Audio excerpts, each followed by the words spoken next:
Hello, मी मनीषा. तर आजच्या नवीन ब्लॉगमध्ये तुमचं स्वागत आहे. तर बघा, काल आम्ही भिंतींना कलर दिला आहे. मी काही व्हिडिओ घेतला नाही कारण की ते कलर देत होते आणि मी भांडे घासत होते, त्यामुळे मी दिवसभर काही व्हिडिओच घेतला नाही. मला वेळच भेटला नाही.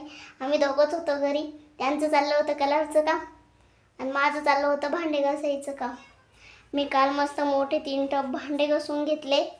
बघा इकडं एवढे बारीक भांडे घासून घेतले, डबे वगैरे पुसून वगैरे काढले कारण की परवा दिवशी रात्रीला यांनी कलर मारला होता.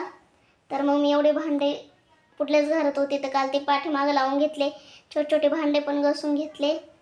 परत इकडं पण बरण्या वगैरे सर्व घासून घेतलंय मस्तपैकी. आणि इकडं बाकी थोडे राहिले. तर तुम्ही म्हणशील एवढा पसारा का बरं, तर ते घासायचे बाकी आहे, तर तेवढे घासायचे मला आता. तर आता जवळपास 75% दिवाळी आवरली माझी घरातली भांड्यांची. तर बघा मस्तपैकी कलर देऊन झालाय आणि पुढं थोडंसं बाकी आहे, पुढची भीत तर ते देत आहे. चला मी तुम्हाला दाखवते. तेव्हा त्यांचं चाललंय दरवाजा लावून कलर द्यायचं काम. म्हणजे छोट्या भिंती ना छोट्या त्यांना देत आहे आणि ही भिंत बाकी आहे कलर द्यायची कारण ह्या रूममध्ये पसारा ठेवला होता म्हणून ही साफ करायची बाकी आहे, त्यामुळे ही भिंत राहिली आहे. तर आता बघू, मम्मी घरी असल्यावरती साफ करू कारण की यांना उद्यापासून कामावर जायचं आहे, त्यामुळे आता मम्मी घरी असल्यावरतीच साफ होईल. आता सगळं जवळपास आवरत आलंय. बाहेरून पण द्यायचं आहे, कलर आणून ठेवलाय, पण कधी कधी पाऊस पण येतो. आता यांना पण कामावर जायचंय, आता सुट्टी असेल तेव्हाच देतील. बघू आता केव्हा देणं होतं. तर चला भेटते थोड्या वेळाने पुन्हा तुम्हाला. तेवढे भांडे वगैरे आवरून घेते, आता तेवढेच बाकी राहिले.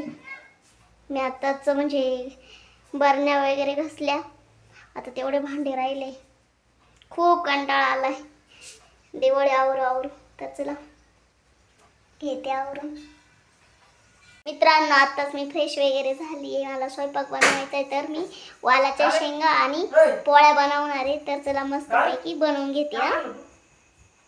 मित्रांनो, चला मस्तपैकी माझ्या वालाच्या शेंगा आणि पोळ्या बनवून झाल्या आहेत. तर चला आता आम्हाला जेवण करायचं आहे कारण की आज कोजागिरी पौर्णिमा आहे. तर आम्हाला दूध पण आटवायचं आहे.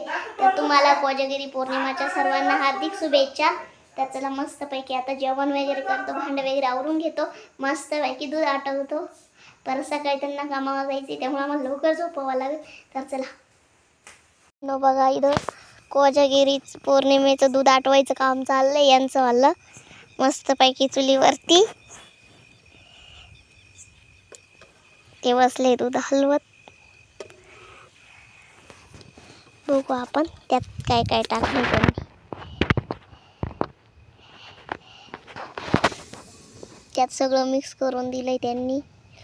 त्यात केसर टाकलंय, बदाम टाकलंय, अजून काय टाकलं, काजू टाकलंय, अजून जायफळ टाकलंय, थोडीशी हळद टाकली, केशर पण टाकलंय. चाललंय आटवायचं काम. लय धुराची माझी तर 36 आकडा, त्यामुळे मी लांब लांब पळते.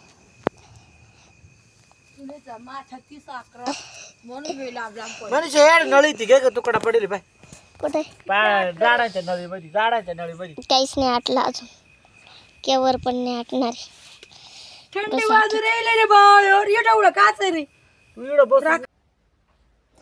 आबट असल्यामुळे ना एवढं म्हणजे चंद्र काही दिसत नाही, पण थोडा येतो. म्हणजे अपवर्ड साईडला झाल्यावरती पुन्हा झाकून जातो. पावसाचा आबट आलाय खूप, त्यामुळे काही चंद्र दिसत नाही, पण अधूनमधून येतोय.